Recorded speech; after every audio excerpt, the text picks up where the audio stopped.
Next, we have last season's finals MVP, Jade Hentapa. You know, di ba?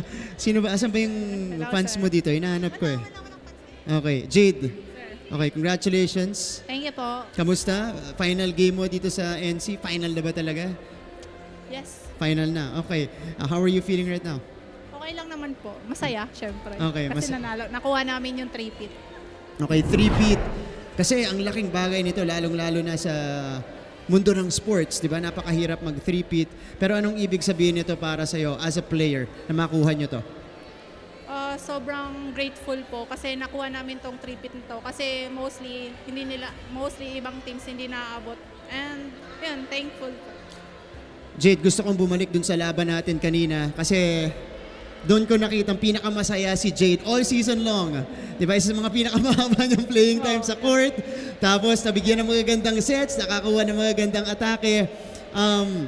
Anong feeling nun? Kasi syempre, you've been used sparingly this season, but of course, you accepted your role.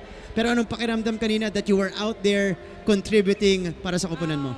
Thankful po kasi binigyan ulit ako ng tiwala ni Coach Jerry. And yun nga, parang sabi nila, maging magaan lang ako sa loob and ilabas ko lang yung laro ko, kung ano yung laro ko. Yun lang.